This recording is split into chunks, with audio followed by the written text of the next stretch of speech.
Sejam todos bem-vindos, todos que estão aqui presencialmente, todos que estão virtualmente e todos aqueles que vão estar assistindo esse vídeo um pouco mais para frente. Tudo se apresenta na nossa vida de forma mágica e nada é por acaso. Essa semana em que estamos fazendo a leitura da porção Vai Aquel, uma porção que fala sobre uma união, sobre um encontro, sobre colocar todos juntos, todos aqueles que têm um mesmo propósito, o propósito da construção de um templo sagrado. E esse templo sagrado que todos nós construímos todos os dias através de cada uma das nossas ações. Cada uma das nossas ações mundanas podem parecer, quando não temos consciência, agora na meditação, nós usamos essa palavra consciência, com a ciência, com o conhecimento. Com o conhecimento não é simplesmente com a sabedoria de saber algo. Não, é com o conhecimento de estar alerta, de estar vivo, de estar presente. Consciência no sentido de estar presente. Mas não é qualquer parte de nós que vai estar presente. É uma parte de nós sagrada que toma o controle, aquela que consegue estar aqui no mundo físico. E como aqui nesse nosso mundo físico, tantas cascas acabam nos envolvendo e nós somos misturados com os nossos desejos de receber para si mesmo, com aqueles desejos de compartilhar, tanto que nossa vida é feita de altos e baixos, ficamos com doenças, em outros momentos a gente tem muita alegria. Tudo isso é resultado dessa mistura, dessas cascas que acabam criando essas barreiras para que a gente não consiga enxergar de forma clara quando nós estamos acertando, quando nós estamos errando. E por isso aconteceu, na semana passada, o pecado do bezerro de ouro. A semana passada foi a leitura Kitissá, quando acontece aquele pecado. Por que a palavra pecado? Já falamos aqui muitas vezes que a palavra pecado, ela também recebe uma contaminação. Porque pecado não é aquilo que nos envergonha como seres, aqui, seres de carne e osso, mas pecado é aquilo que envergonha a nossa alma por uma ação que não traduz aquilo que é o propósito da nossa existência aqui no nosso planeta Terra. Isso sim é um pecado. E naquele momento, por conta de 6 horas, o desespero acaba sendo incorporado. E sim, existiram aqueles que ativamente participaram do pecado do bezerro de ouro, mas existiram aqueles que acabaram sendo levados por essa inspiração, ou até uma palavra mais... Eles foram induzidos ao pecado, de qualquer maneira, fazendo parte dele. Foram levados por aqueles que são chamados de Erev Rav. Erev Rav é a multidão misturada que saiu do Egito junto com Moisés. Só que, enquanto o povo hebreu passou por um processo de techuvá, de purificação, enquanto sofria por aquela escravidão no Egito, o Erev Rav não passou pelo mesmo processo. Ele estava numa situação, quando a gente pensa nos líderes do Erevrav, conselheiros do faraó, aqueles feiticeiros que conheciam todas as magias, que tinham nas suas mãos um poder enorme. E se a gente pensa, por exemplo, que Moshe Rabbeinu, Aaron, que eles tinham nas suas mãos também tanta força, também faziam esse tipo de mágica.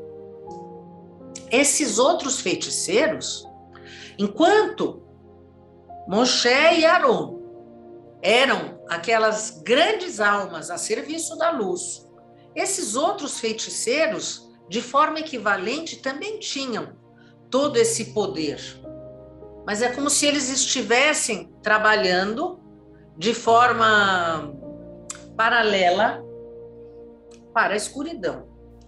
E eles estavam, junto com o povo hebreu, participando de tudo que o povo hebreu participou, vendo os grandes milagres que aconteceram, só que dentro do seu coração, o que os movia era o desejo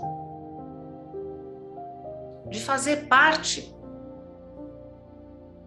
do local aonde o sucesso, o poder estava se apresentando. Eles estavam ali participando de tudo aquilo da mesma forma que o povo hebreu, mas com uma segunda intenção. Uma intenção que não era a intenção de chegar a uma terra prometida. Sim, eles queriam chegar a uma terra prometida, mas baseado num desejo, fundamentado num desejo de conseguir a manutenção do seu poder e das suas vontades. Eles faziam parte de uma alta elite que existia no Egito antes da saída do Egito. Se a gente pensar que a paraxá anterior, a porção anterior, que foi Kitissá, pecado do bezerro de ouro, se a gente pensar nas duas últimas paraxot anteriores, Terumá e Tetzaveh, nós vamos entrar agora, depois de Kitissá, vai Akel, e a próxima, Pekudei, como que se fosse a cópia exatamente daquelas. A gente continua falando sobre a construção do Mishkan, sobre a roupa do sacerdote, sobre doações para construir o Mishkan. E agora essa porção, vai Akel, ela também parece ser como que quase uma cópia, porque o início dela é, novamente, Moisés pedindo doações para construir o Mishkan, e a última porção, Kitissá, ela acaba falando sobre a importância da Shabat, sobre esse preceito, o preceito da Shabat, e aqui a gente começa essa porção com Moshe falando sobre, novamente, doação e Shabat. E se a gente vai pegar no Zohar, nós vamos ver que essa porção no Zohar talvez seja a porção em que existem mais comentários sobre a Shabat.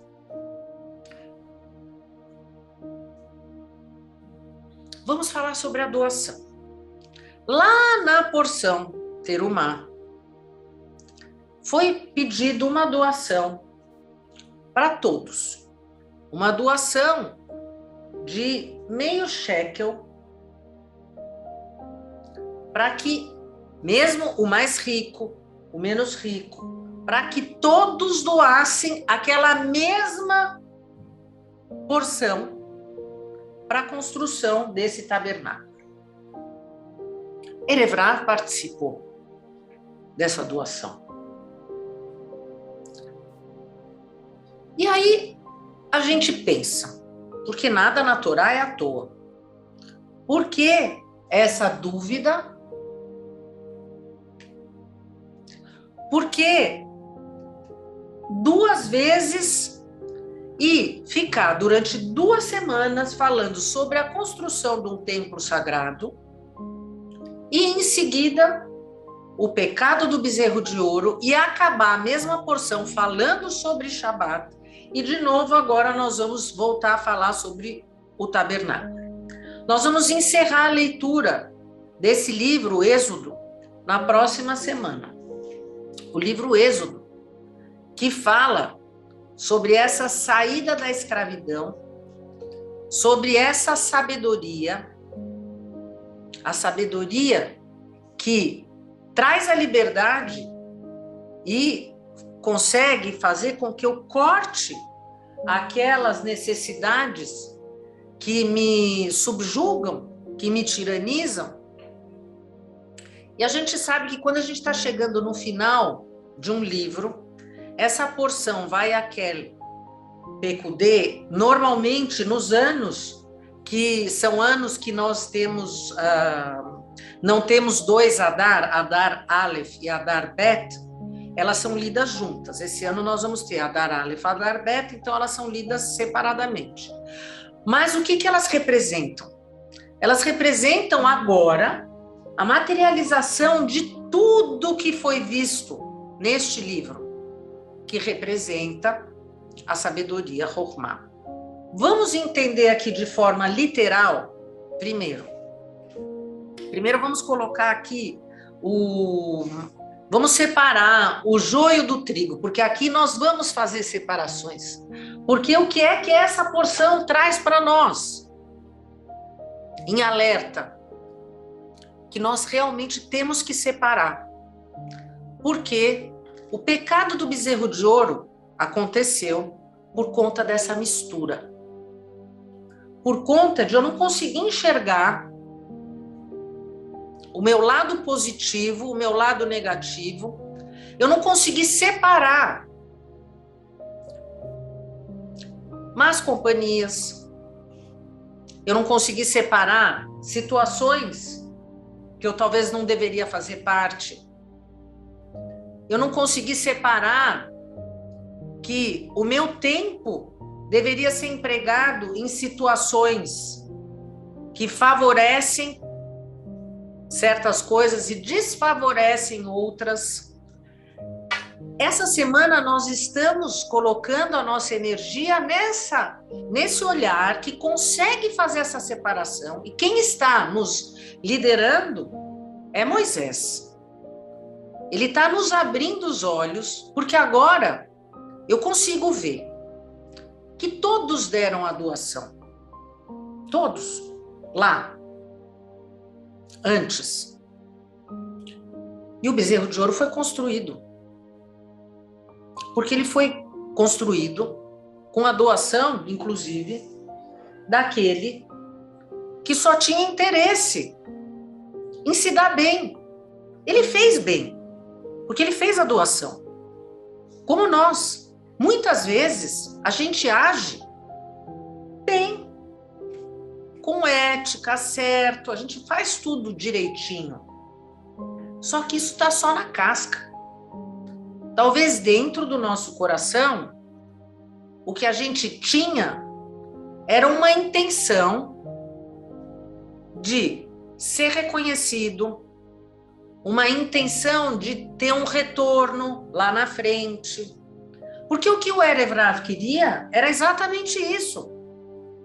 Receber algo lá na frente. Ele não estava simplesmente sendo movido por algo. E aí, a gente vai lembrar que na saída do Egito, o Criador chega a Moshe e diz a ele: você vai levar todo mundo? Não. Você vai levar só o Bnei Israel, os filhos de Israel. Mas Moshe chega para o Criador e diz a ele: não, é o meu povo, eu vou levar todos, o seu povo. todos são o seu povo. E ele leva todos. E aí a gente vai pensar, puxa vida, quer dizer então que o Criador não é tão bom quanto Moshe? Mas o Criador já sabe tudo. Ele já sabe tudo o que iria acontecer. E todos nós precisamos passar. Afinal, nós não estamos aqui para fazer techuvá e passar pela correção. Nós vamos ter que passar por isso. Nós passamos por esses processos. Nós estamos aqui fazendo questionamentos, cada um de nós internamente, na nossa consciência, para pensar o que é que move cada uma das nossas atitudes. Afinal de contas, a gente faz parte do Bnei Israel ou nós fazemos parte do Erev Rav?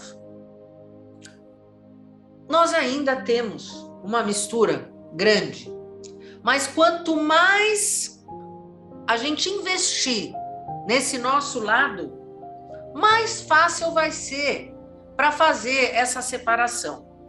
Porque a certeza na luz, a certeza nos caminhos, a certeza nas escolhas, como é que a gente vai conseguir ter? Por que que o pecado do bezerro de ouro aconteceu?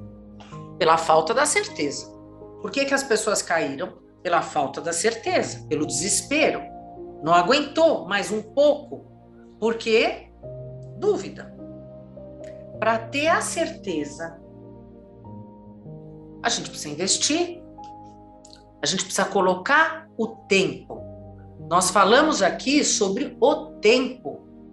Nós estamos falando aqui sobre a separação do que serve e do que não serve. Sejam pensamentos, atitudes, companhias, situações. Eu não preciso verbalizar para ninguém a minha escolha.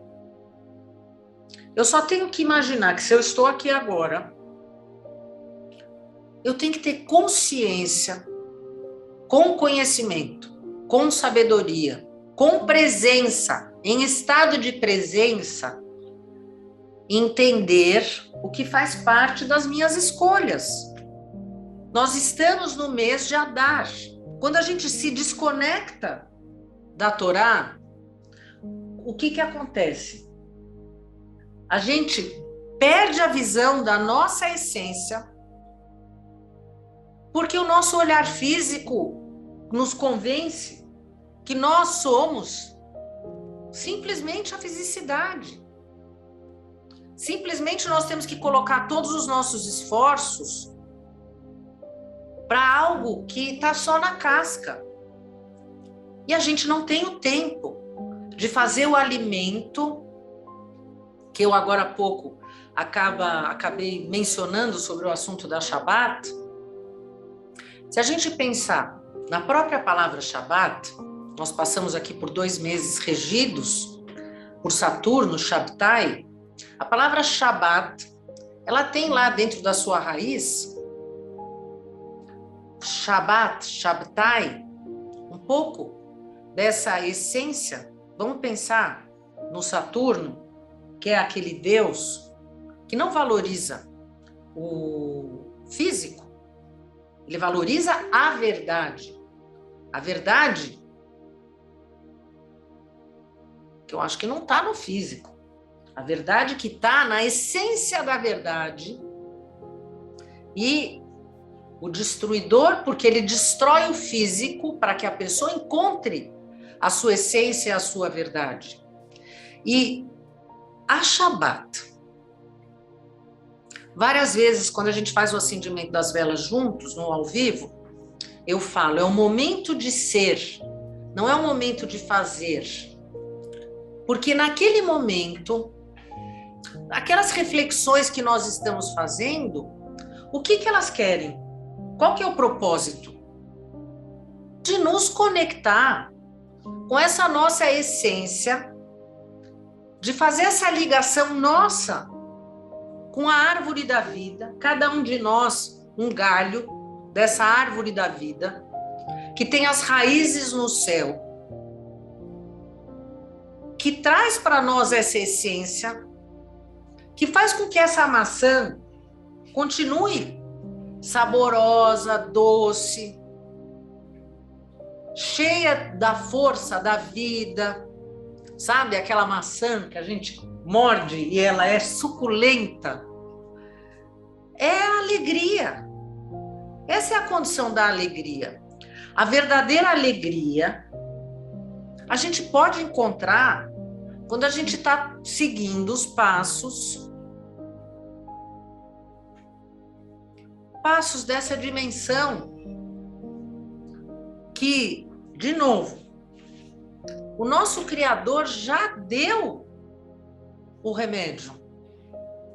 Por que é que para algumas pessoas a Shabat é algo espetacular? Para outras, não faz a menor diferença. A luz não é coerciva. Se a gente não chamar, se a gente não pedir, vem, ela fica lá esperando, respeitando a nossa escolha. Nós estamos falando de Shabat para construir um templo sagrado de forma literal nessa porção, nessas porções, quando a gente acabou de fazer o pecado do bezerro de ouro, porque não só a gente está tendo a vacina, como também nós estamos tendo o remédio da cura, como ela vai acender dentro do nosso coração uma chama que faz com que a gente esteja preparados para o próximo livro que nós vamos iniciar daqui a 10 dias, que vai falar de uma nova fase, mas eu não vou falar agora, cenas dos próximos capítulos, mas que, se Deus quiser, nós vamos estar juntos, cada vez mais juntos. Eu agradeço a presença de todos vocês. O meu coração está aqui sempre palpitando, alegre, feliz, vibrando de alegria pela oportunidade da gente poder estar sempre juntos. Nós vamos estar nessa próxima Shabat, chama-se Shabat Shekalim, uma Shabat importante que está nos preparando para que a gente realize nessa sexta com ciência, com sabedoria, com presença, com vontade, acendendo juntos as velas da Shabat, e que assim seja. Amém.